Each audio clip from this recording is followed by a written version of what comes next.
rwyf yn cyhoeddi gostegion priodas rhwng Lucy Matilde Parks o Lwyf Brodeinio a Lewis Peter William Sexton o Lwyf Brodeinio. Os gywir neb ohonoch am achos neu rwystyr cyfiawn, fel na ddylid cysylltiad ddeuddyn hyn ynghyd mewn glân briodas, mynegwch hynny. A dyma'r tro cyntaf y gyfynir hyn. Ac hefyd yr hysbys, fel dych chi'n medru gweld, mae'r hysbyseb am ddeuon newydd bellach ar wefan Esgobaeth Bangor, felly gweddion dros y proses ac am ddeuon newydd. Ac hefyd mae'r grŵp weithredu diogelu wedi dechrau ei waith dydd Gwener diwetha, felly mae hynny wedi dechrau, newyddion da yna hefyd. Ac mae yna dipyn bach am yr arddangosfa yn y gadeilan. Sori, mae gen i hi ffeifr o bore yma. Da ni'n disgwyl y côr. Dwi'n siŵr mae nhw wedi blino ar ôl Eurovision. Mae nhw'n hoff iawn o Eurovision. Bydded iddynt foli enw'r arglwydd oherwydd ef a ochmynodd a chrewyd hwy. Ac hefyd mae'r archdiacon Bangor efo ni, ac mae o'n pregethu. Dwi'n meddwl yn Gymraeg am y tro cyntaf, dwi ddim yn siŵr, ond mae o'n pregethu i ni heddiw.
at gyfododd Crist.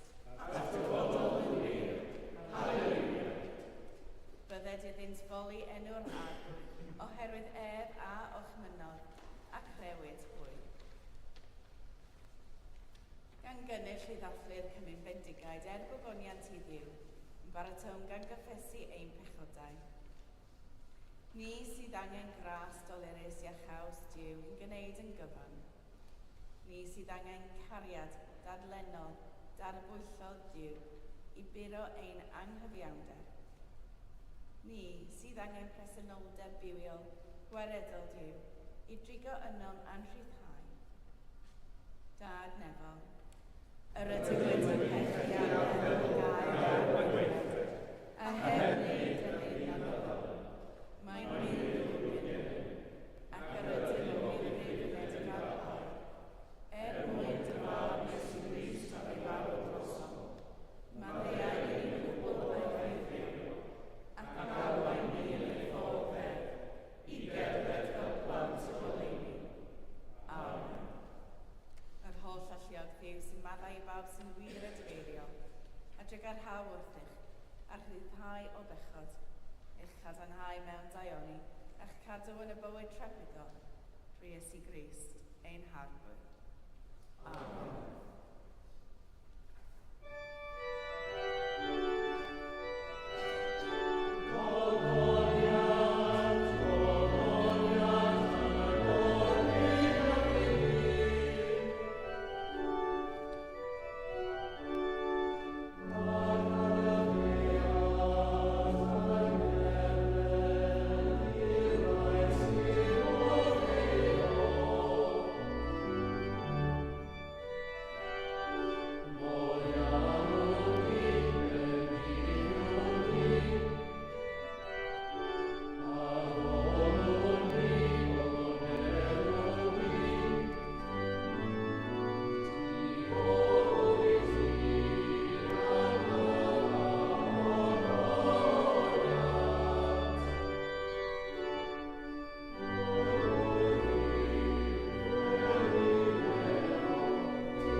Bydded eith ras ein rhagleini a dyro ddeisyfiadau da yn ein meddyliau fel y gallwn, trwy dy gymorth parhaus di, eu dwy'n i beth rheithrwydd cyflawn.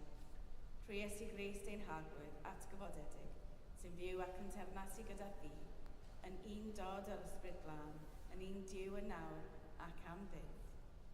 Amen.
Darlleniad o actau'r apostolion. Nawr, clywodd yr apostolion a'r credinwyr yn Judea bod y cenhedloedd hefyd wedi derbyn gair Duw. Pan ddaeth Pedr i fyny i Jerusalem, dechreuodd plaid yr enweidiaid ddadleb ef a deud, buos yn ymweld â dynion dienweidedig ac yn cydbwyta â hwy. Dechreuodd Pedr adrodd yr hanes wrthynt yn ei drefn. Yr oeddwn i, meddai, yn rhef Joppa yn gwyddio, a gwelais mewn llesmau'r weledigaeth, yr oedd rhywbeth fel hwyl fawr yn disgyn ac yn cael ei gollwng o'r nef wrth bedair congl, a daeth hyd ataf. Syllais i mewn iddi a cheisio'n gyffred. Gwelais anifeiliaid y ddaear a gwystfilod ar ymlusgiaid ac adar yr awyr, a chlywais lais yn deud wrthyf, Cod Pedr, lladd a bwyta. Ond dywedais, na arglwydd, nid aeth dim halogedig neu aflan erioed i'n gennau. Atebodd llais o'r nef eilwaith.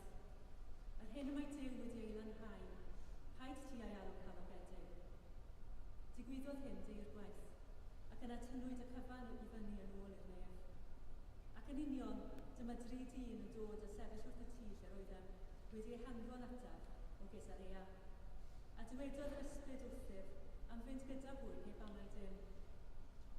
Daeth y 6 brawd hyn gyda mi, ac eithom i mewn i dir dŷ hwnnw. Mynegodd ynta i ni, fel yr oedd wedi gweld yr angel yn sefyll yn ei dŷ, ac yn dweud, anfon i Joppa i gylchu Cymun a gyfenwyd Pedr, fe lefara ei eiriau wrthynt, a thrwyddynt hwy, a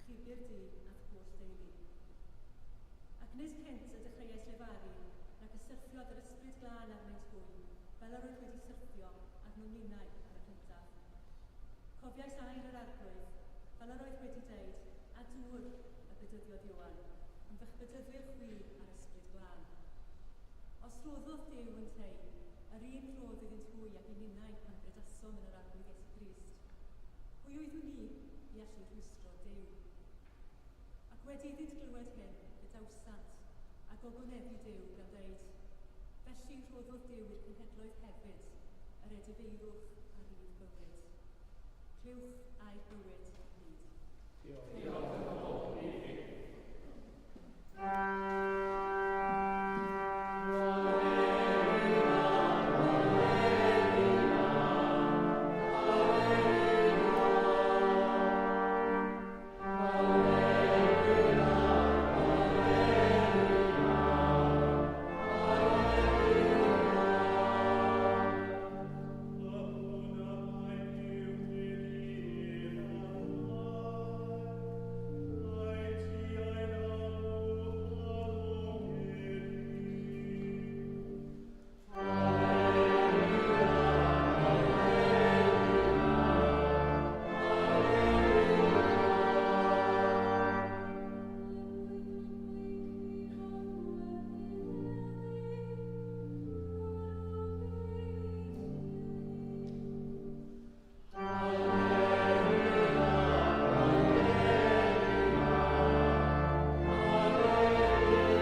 Felly, ni allw cael.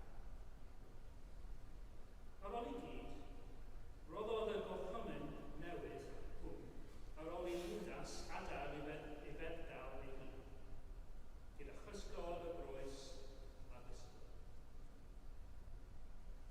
Ond dyna enghraifft wirioneddol o gariad Iesu. Carwch eich gwrthwynebion. Dioddef am ei pechodau. Marw am ei pecodau. Bu Bened Sant y gyfoesi deiniol yn y 6eg ganrif. Mae'n gwneud yn rheol Bened Sant. Mae'n rhaid croesawu pob gwestai sy'n cyflwyno o'i hunain fel Crist. Roedd rhaid yn nhw trin, derbyn pawb sy'n cyrraedd I abati, tlawd, sal, wahanol, anodd, fel brenin, fel VIP, fel Iesu. I groesawu pob person, pawb, fel Iesu. Rwy'n credu mae'n unig ffordd I gallwn ni wir ddysgu I garu ein gilydd o'i gweld pob eraill fel peiband yn Grist ei hun. Os dywysaf gydnabod Iesu yn of di, a hefyd os dywysaf gydnabod Iesu ynddo fi, yna gallwn ni garu'n gilydd. Yn enw'r Tad a'r Mab a'r Ysbryd Glân. Amen.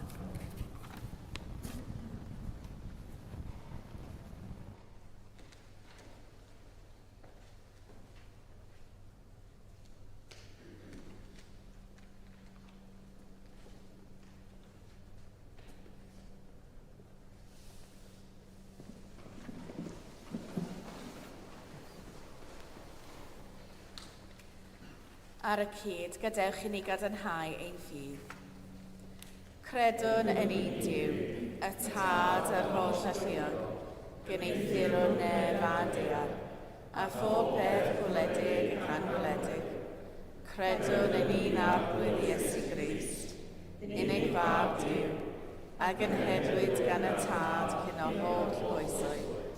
Duw o Dduw, llewych o lewych, gwir Dduw o wir Dduw, wedi ei gynhedlu, nid wedi ei neithir, yn un hanfod ar Tad, a drwy ddywedd gwnaed pob peth, ein mwyn ni ac ar ein iechydwriaeth, disgynodd o'r nefoedd.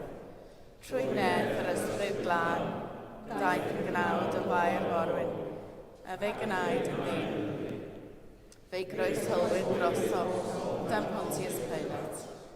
Dioddefodd angau a fe clafwyd. Atgyfododd y trydydd dydd yn ôl yr ysgydderau, ac ysgynodd i'r nef, ac am ein eistedd oedd y heilawr Tad, a daw jachem mewn gogoniant, I fannu'r byw a'r neirw, ac ar ei deyrnas I bydd diwedd. Credwn yn yr Ysbryd Glân, yr arglwydd roddo'r bywyd, sy'n deillio o'r Tad a'r Mab, ac ynghyd â'r Tad a'r Mab, ac ynghyd â ddylir, ac ynghyd o gyneddir, ac y lefarodd trwy'r proffwydi. Credwn yn un eglwys lang y corff a pastwyr, hyn a byddwn ni'n bedyd maddeuant pechodau, a disgwylion yn atgyfodiad y meil, a bywyd y bydd sydd I ddyfod. Amen. Gyda'n holl galon a'n holl feddwl, gweddiwn a Dduw.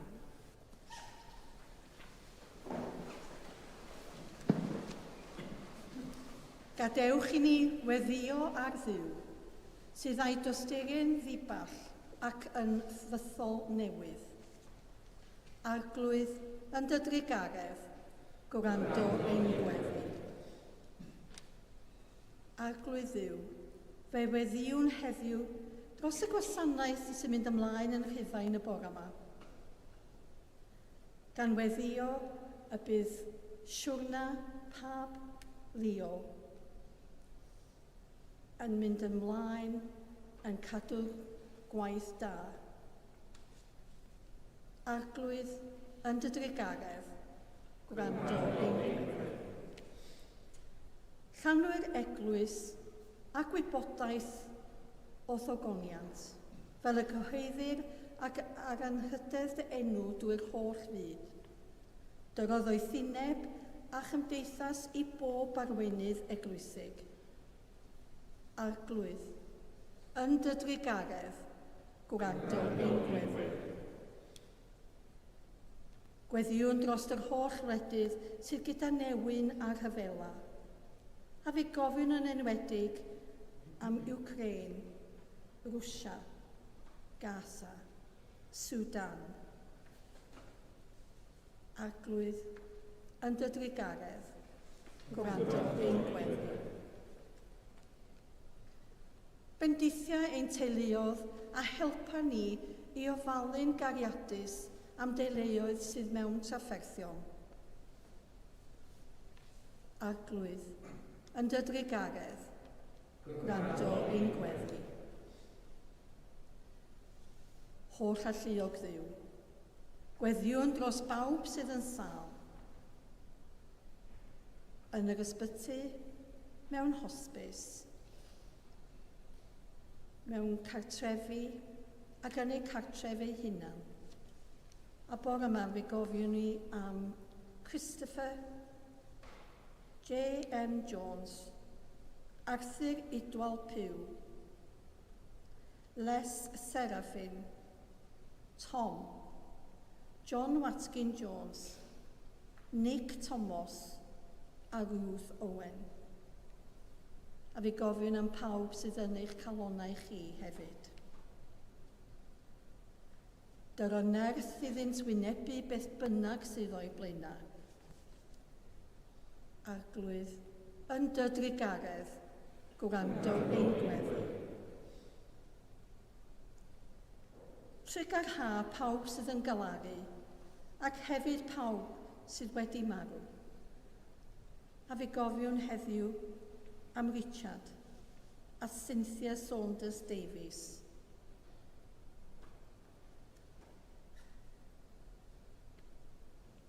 A hefyd yn gwyl goffa Michael Hall a John Evans. Gorffwysau tragwyddol dyro iddynt o arglwydd a llywerched goleuni gwastadol arnynt. Gorffwysau twy mewn tangnefedd a chyfodi mewn gogoliant.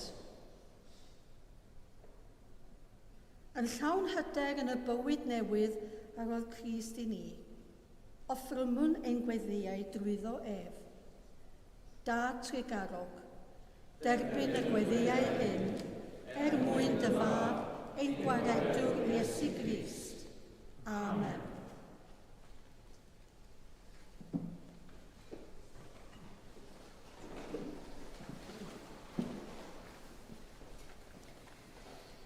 Daeth y Crist atgyfodedig a sefyll ymhlith ei ddisgyblion a dweud, tangnefedd eich chwi, pan welsant yr arglwydd, llawenychodd y disgyblion. Tangnefedd yr arglwydd, a fo gyda chwi bob amser. A hefyd gyda chwi. Rhannwn arwydd o dangnefedd.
Dathlu'n gyda'n gilydd roddion a gras Duw. Cymeron y bara hwn, cymeron y gwyn hwn, i ddilyn y siampl Crist, ac i ebyddhau i'w orchymyn. Yr arglwydd a fo gyda chwi. A hefyd gyda chi. Dychefwch eich calonnau. Yr ydyn yn ei gyffredin at yr agwyd. Diolchwn i'r arglwydd ein Duw. Iawn i'n hwyr i'n diolch am ddod. Iawn yn wir, ein dyletswydd a'n llawenydd bob amser ac ym mhob lle, i'w diolch i ti, Dad Sanctaidd, holl alluog a bythiwiol ddiw, trwy Iesu Grist ein harglwydd. Oherwydd, yn ei fuddigoliaeth dros angau gwawriodd oes newydd, daeth ternasiad hir pechod i ben, adnewyddu'r byd drylliedig a iacheir ni drachefn. Felly gyda llir angylion a holl gwmpeinir nef, cyhoedden ogoniant dy enw ac ymuno a hwy yn ei hemyn di-derbyn o fawl.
Moliant a diolch i ti a gwir ar buwiol ddiw, creuo'r popeth roddo'r bywyd. Lluniais ni a dy ddelo dy hun, ond yr ydym ni wedi difwyno ddelo honno a syrthio'n bryn o thogoniant. Rhoddwn diolch i ti am anfon dy fab i rannu ein bywyd ni, fe'i hildiais i farwolaeth fel y cael byd ei achub a'i atgyfodi oddi wrth y meirw fel y bywyn i fyw yn ddiwedd ac yntau yn omninnau. Sancteiddia ath ysbryd y bara hwn a'r gwyn hwn, dyroddion i ni, fel y bont i ni yn gorff, a gwaed ein iachawdwr Iesu Grist. Y nos y brydychwyd ef cymerodd fara, ac wedi rhoi diolch, fe'i torodd a'i roi i'w ddisgyblion gan ddweud, cymerwch, biwtewch, hwn yw fy nghorff a roddau drosoch, gwnewch hyn cof amdano.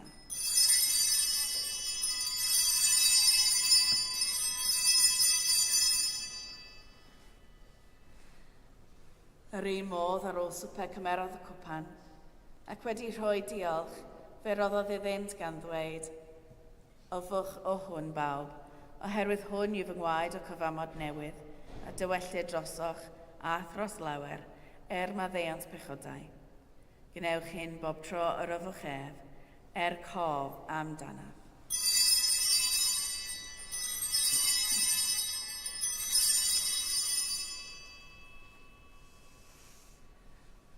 Cyhoeddwn ddirgeledd y ffydd. Bu farw Crist, atgyfododd Crist, daw Crist mewn gogoniant. Fel y gorchmynodd ef i ni o dad, yr ydym yn cofio Iesu Grist y fab, gan gyhoeddi ei farwolaeth fuddigoliaethus a chan ymlawenhau ei atgyfodiad, a disgwyl iddo ddod mewn gogoniant. Deion ar baro hwn a'r cwpan hwn i ti, derbyn yn habeth o diolch a moliant. Adfer ac adfwyad y holl bobl, adnewydda ni a phawb y gweddi yn trostint, a thras, a thfendydd nefol, a derbyn ni yn y diwedd, gyda thosaint, ei llawenydd di-derbyn hwnnw, a addawyd i ni gan dy fab, ein harglwydd Iesu Grist. Trwy ddywedd, gydag ef yn ddywedd, yn un dod ar ysbryd glân, eiddo ti, dad holl alluog, yw pob anrhydedd a gogoniant, yn oes oesoedd. Amen.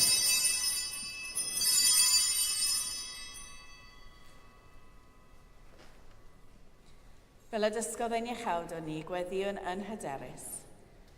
Ein tad, a rhwnnwyd yn y newydd, sancteiddiodd dy enw, dewed y deyrnas, gwneud y wyllus, megis yn y nef, felly a weddeo hefyd, dylwn ni erbyn ein barod gweddio, a maddau i ni ein dyledio, fel yn ein unau dyledio, ac nac arwain ni i boledigoedd, neith y gwared ni rhag drwg, na'n sydd o ti o dermas, a'r gallu a'r gwoniant, yn oes oesoedd. Amen. Rydym yn torri'r bara hwn i rannu yng nghorff Crist, yn unau llawer, un corff ydym, gan ein bod ni oll yn rhannu'r un bara.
Alleluia, Crist ein Pasg a berchlyd droson. Felly, gadewch ni gadar. Halleluia.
Diolchwch i'r arglwydd, oherwydd graslon yw ef.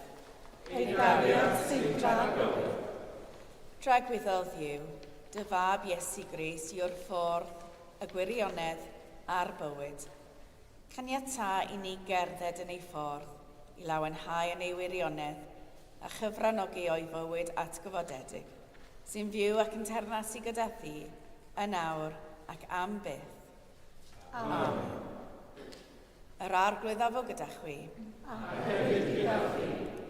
Bydded iddiw'r tad y cyfodwyd Crist oddi wrth y meirw trwy ei agoniant, eich rhyfhau i rodio gydag ef yn ei fywyd atgyfodedig, a bendith diw holl alluog, y tad, y mab a'r ysbryd glân, a fo yn eich plith, ac adrigo gyda chwi yn wastad. Amen. Ewch mewn tangnefedd i gari a gwasanaethu'r arglwydd. Halleluia, halleluia. Yn enw Crist. Halleluia, halleluia.